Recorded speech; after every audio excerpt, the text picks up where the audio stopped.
সবাইকে very good evening. আমি কুন্তল। তোমরা যারা আমার ভিডিও দেখেছো তোমরা জানো আমি গুরগাঁওতে থাকি, পিজিতে।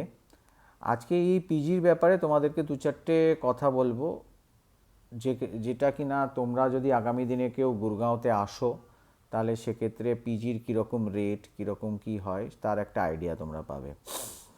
আমি যে পিজিটাতে থাকি সেই পিজিটার এটা একটা 6 স্টোরেড বিল্ডিং। এখানে পুরো গুরগাঁওতে প্রচুর পিজি আছে। আমি আমার এরিয়াটা বলে দিই। আমার এরিয়াটা হচ্ছে গুরগাঁও সেক্টর 78, 79, মানেসারের লাগোয়া। প্র্যাকটিক্যালি আমারটা হচ্ছে মানেসার সেক্টর 1-1-এ আমি থাকি, কারণ এখান থেকে আমার অফিস কাছে হয় বলে। আমার পিজির যে ডিটেলসটা আছে সেটা হচ্ছে আমার পিজিতে twin sharing and triple sharing দু ধরনের রুম আছে। টুইন শেয়ারিংয়ের ফেয়ার হচ্ছে 13,000, আর ট্রিপল শেয়ারিংয়ের রেটটা হচ্ছে 11,000। এর মধ্যে মানডে টু স্যাটারডে হচ্ছে এরা দেবে হচ্ছে breakfast and dinner, and Sunday দেবে হচ্ছে ব্রেকফাস্ট, লাঞ্চ, ডিনার। এছাড়াও এই পিজিটা ভালো, এখানে 24 আওয়ার পাওয়ার ব্যাকআপ আছে, ওয়াইফাই আছে, গিজার আছে, অল টাইম অ্যাভেলেবেল। তো এই এই ধরনের ফেসিলিটি এখানে অ্যাভেলেবেল আছে। তো সেক্ষেত্রে তোমরা একটা আইডিয়া পেয়ে যাচ্ছ যে এরম ধরনের পিজি যেখানে এই ফেসিলিটিসগুলো আছে তার ফেয়ার ওই তোমরা ধরে নিতে পারো ওই 11-12 হাজারের মধ্যে ঘোরাফেরা করে। এবার আমার এই ফেসিলিটিটা বা আমার এই পিজিটা একটু ভালো। আমি অন্য ব্লগে আমি দেখিয়েছি আমার বাড়ি, মানে পিজির রুমগুলো কীরকম। তো সেখান থেকে তোমাদের একটা আইডিয়া হয়ে গেছে। এটা ছাড়াও যেটা বলা যেতে পারে সেটা হচ্ছে দি এন্টায়ার বিল্ডিং এখানে অনেক খুবই পরিষ্কার পরিচ্ছন্ন, লিফট আছে, টেরেসটা খুব সুন্দর।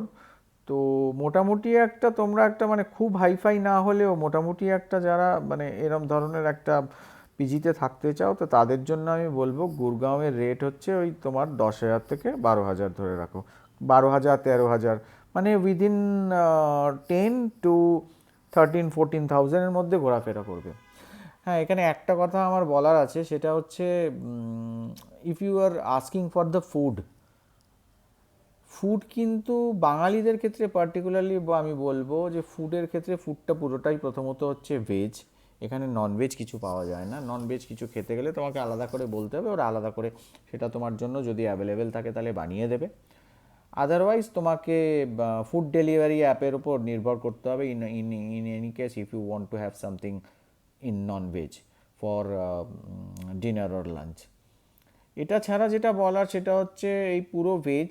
এবারে খাবার কিন্তু আমরা যদি কেউ ভাবি যে we are giving rent of 12-13 হাজার, so we will have very good food, very tasty food, very preferred food, পছন্দের খাবার, সেটা কিন্তু এখানে পাওয়া যাবে না। এবং এটা মোটামুটি সব পিজিরই মোটামুটি একই ধরনের চরিত্র। এখানে সব পিজিতেই মোটামুটি ওই একই ধরনের ভেজ খাবার পাওয়া যায়। পার্টিকুলারলি দুটো সাইড ডিশ থাকে এবং ভাত রুটি দুটোই থাকে, এবং